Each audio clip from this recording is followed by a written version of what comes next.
in my dreams, when I can actually get more than 3 hours of sleep, are intense and bizarre movie life. Welcome to the life of COVID-19. As they call it, the long hauler. It is a terrible place to be, a kind of purgatory between being sick and being healed. Not having a mild case or severe enough one to be on a ventilator in the hospital intensive care unit. So that's just a little bit of snapshot of what happens to people. Not everybody dies. Not everybody dies at all. Younger people, it doesn't seem to do that. James, I'm aware of that. I appreciate you bringing that. I don't need to be lectured to about what the virus is, as though I don't know it. I've spent a lot of hours for the last 6 months dealing with this stuff too. So I'm not discounting the virus. I'm not saying it's not real. I'm not saying we all just need to go, I got my mask on, I'm doing all the precautions like everybody else. What I'm saying is, I feel like there is a median between where we are and the fact that we do have people that have a quality of life that we can, if we can do it carefully, if we can take precautions, that we can assist that. And again, these are examples in front of us of people who are actually doing that. These aren't hypotheticals. There has not been none of these places have shut down because of events. They're taking the precautions. So, well, they did shut down to begin with. What's that? They did shut down to begin with. Right. And a lot of us did a lot of things early on that, early on nobody knew about the mask, particularly. Right. There was a lot of, so. And they still are. There's a lot of things that we've learned. But when I, just to sit here, and I'll point out, no, I'm not saying we need to disregard everything and just go out there and ignore it because it's not a real thing. It's a real thing. We need to be careful with it. I would personally like to see us look at a limited reopening of it. If I'm the only one off in left field about that, then I've said my piece, and I'll be fine saying that. But that's where I am. Well, James, they say if you can distance, you don't need a mask. Am I correct? If you can distance. I wouldn't. But okay. But away from that, if you wear a mask, they're saying it's okay. If you wear a mask and have some reasonable distance between. What is okay for this person is different from another person. I'll use Marvin as an example. Today he's wearing a face shield. If you wear a face shield and you wear a mask, you're about 99.9% honest. Keep your hands off your face, and you wash them with soap and water and not the easy alcohol bit, then you're in pretty good shape. That's my understanding to it. I'm also aware of several events that I've been involved with. We had a lot of people there and they're wearing masks. I mean, at some point, I don't know if now, I mean, a community center for me is it essential? No. Is it important? Yes. So where do we weigh the amount of importance? And if the situation I'm bringing up, if you got caught without your mask second time, you'll do that. So that was a controlled situation. So and you're saying you don't think they would be controlled? They have in the past, and they've been well aware of it.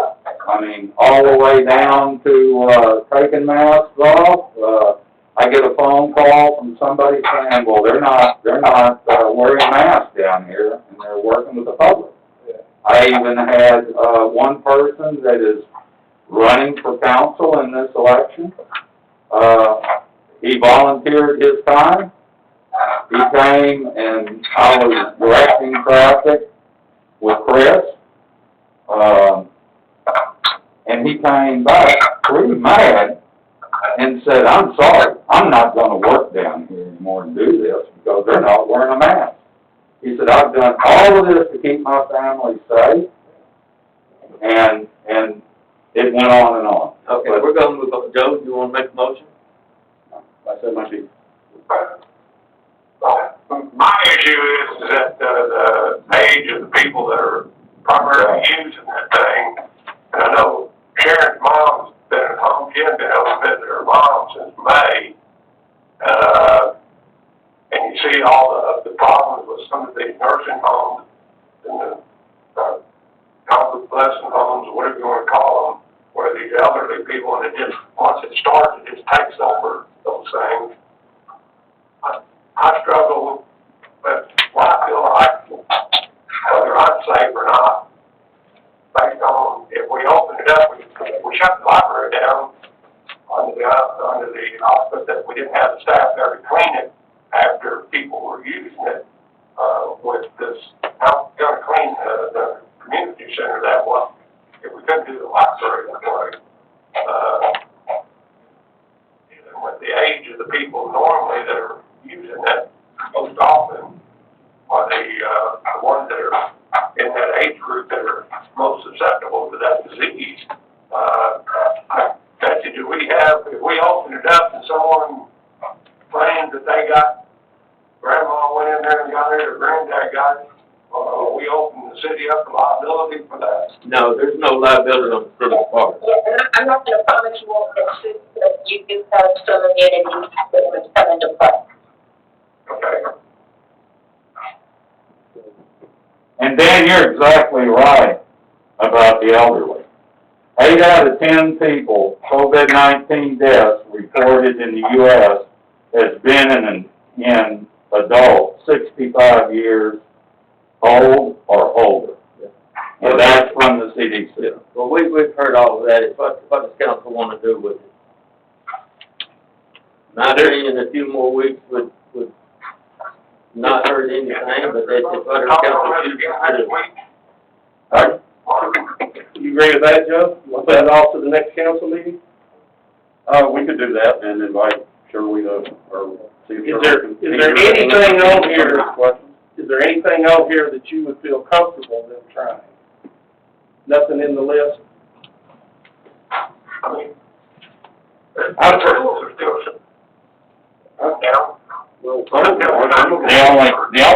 that I have, People want to get back there, and I'd like to go back. I addressed this issue with y'all, I don't want to put somebody in jail. and that's still what I back up.